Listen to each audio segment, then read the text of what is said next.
LGBT bisa sembuh? Sebagai psikolog, saya sudah buka praktek sejak tahun 2003, sahabat. Berarti sudah 20 tahun. Dulu klien dengan kasus LGBT ini belum tentu 1 tahun ada klien yang datang. Nah, di atas tahun 2020, entah apa yang terjadi, ada peningkatan besar terhadap angka klien yang datang dengan kasus LGBT ini. Angkanya sebulan bisa 1-3 orang. Dari banyak kasus yang kami tangani, LGBT ini sebenarnya bukan penyakit yang tidak bisa ditangani. Selama akar masalahnya ditemukan, maka anak pun bisa kembali normal dan menyukai lawan jenisnya kembali. Dengan catatan dia tidak berada bersama lagi dengan komunitas atau seseorang yang menjadi teman main sesama jenisnya ini. Akar masalahnya ini di mana? Kebanyakan di area pikiran bawah sadarnya, di mana peran pikiran bawah sadar ini mencapai 95-99% menguasai pikiran, perasaan, sikap, emosi, dan perilaku, serta kata-kata yang kita tampilkan keluar diri kita. Di PBS ini pula tersimpan semua memori-memori seseorang sejak ia dalam kandungan, yaitu memori yang sifatnya jangka panjang. Kebanyakan memori ini tidak kita ingat lagi, karena kita mengingatnya masih dengan pikiran sadar yang sifatnya short term memory atau memori jangka pendek, di mana peran pikiran sadar ini hanyalah 1-5%. Tidak ingat bukan berarti memori ini tidak ada. Dia tetap ada dan tersimpan rapih, hanya pindah ke ruang penyimpanan di memori di pikiran bawah sadar. Nah, dengan pendekatan psikologi klinis tertentu, memori-memori yang sifatnya jangka panjang atau long term memory ini bisa diakses dan direkonstruksi kembali ketika program-program yang tersimpan di sana itu masih bermasalah atau kurang tepat, sebagaimana kasus LGBT ini. Kita perlu masuk ke pikiran bawah sadar klien yang LGBT ini untuk menemukan akar masalah mengapa ia menyukai sejenis. Kasus yang sama bisa jadi akar masalahnya berbeda-beda. Ada yang menjadi LGBT karena dulu dia korban.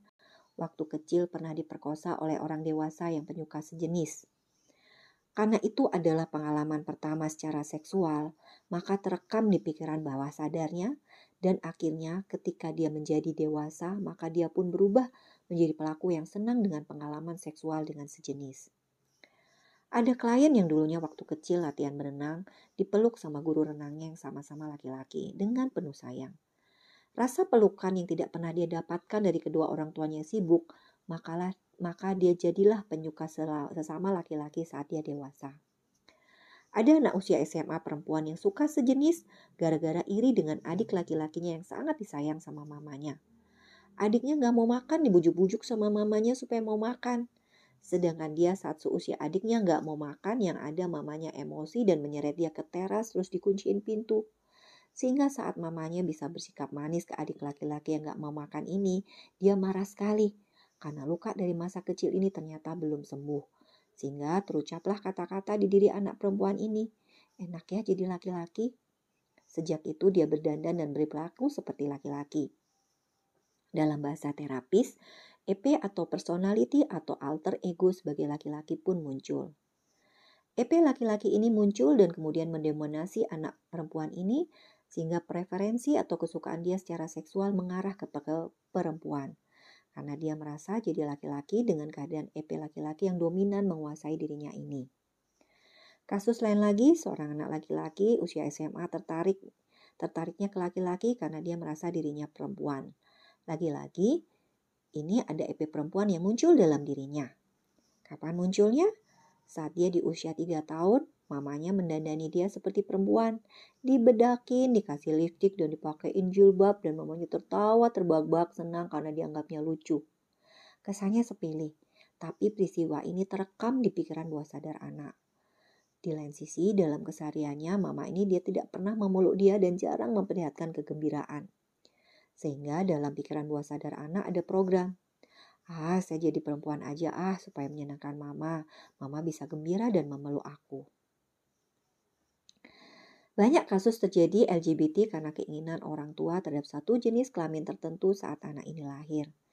Misalkan saat mama hamil, mama atau papa pengen anak cowok, ternyata yang lahir malah cewek, akhirnya kecewa. Atau terjadi LGBT karena pernah dikecewakan saat pacaran, habis manis sepah dibuang, habis dinodai pacar kemudian meninggalkannya, sehingga dia kemudian benci laki-laki selamanya. Masih banyak cerita di balik LGBT ini, sahabat. Selama akar masalahnya ditemukan di pikiran bawah sadar, kemudian direkonstruksi di fase itu, maka perubahan pun terjadi dalam diri anak atau orang dewasa ini. Dengan catatan, klien yang bersangkutan memang menyadari adanya masalah dalam dirinya dan dia merasa perlu dibantu keluar dari permasalahannya ini. Hanya belum tahu caranya. Berbeda bila klien sendiri merasa tidak ada masalah dengan dirinya dan sudah melampaui konflik internal dalam dirinya. Artinya, dia sudah bisa menerima dirinya dengan kondisi dirinya saat ini LGBT dan merasa tidak ada masalah dengan itu. Dia merasa fine-fine saja. Maka klien seperti ini tidak bisa dibantu keluar dari permasalahannya ini. Lawang dia merasa itu tidak masalah. Misalkan dia dibawa untuk konsultasi atau terapi karena permintaan orang tuanya atau dipaksa, maka pasti terapinya tidak akan berhasil. Karena antara pikiran sadar dan pikiran bawah sadar ini ada filter yang disebut Reticulating Activating System atau RAS yang berfungsi sebagai filter atau gate untuk masuk ke pikiran bawah sadar seseorang. RAS ini akan tertutup dan otomatis kita tidak dapat mengakses dan memproses memori di pikiran bawah sadar seseorang. Lantas bagaimana supaya anaknya mau dengan sukarela untuk datang konsultasi dan bersedia di terapi? Saat dia sendiri merasa butuh untuk itu. Yakinlah bahwa di dalam diri setiap orang ada hati nurani dan dia sebenarnya tidak bisa lari dari hati nurani ini. Sayangnya pada kebanyakan kasus, anak-anak LGBT ini biasanya memiliki hubungan dan komunikasi yang tidak bagus dengan kedua orang tuanya. Mengapa? Karena orang tuanya pun juga sedang bermasalah dalam relasi perkawinan mereka, sehingga mempengaruhi relasinya dengan anak-anak sebagai sebuah keluarga. Jadi saat anak menolak semua langkah atau saran-saran yang diberikan orang tua atas nama kebaikan, maka sebenarnya anak sedang menolak orang tuanya sendiri. Ada kemarahan-kemarahan, kekecewaan, dan kesedihan yang berusaha ia tekan terhadap orang tuanya ini, terhadap kondisi perkawinan dan berimbas pada kondisi keluarga yang tidak harmonis atau broken home. Jadi saran saya terhadap orang tua, sebelum membawa anak untuk konsul atau terapi, maka yang perlu dilakukan sebelumnya adalah mengakui dan kemudian minta maaf bahwa Anda mungkin belum sempurna sebagai orang tua. Bahkan sebagai pribadi sehingga berimbas pada diri kalian, yaitu anak-anak. Yang kedua, bangun jembatan atau bonding antara diri Anda dengan anak. Selama ini mungkin terputus karena kesalahan Anda sebagai pribadi dan bersama pasangan Anda. Selama Anda belum membangun jembatan, percayalah, apapun yang Anda katakan tidak akan diterima baik oleh anak. Membangun jembatan ini dengan apa dasarnya?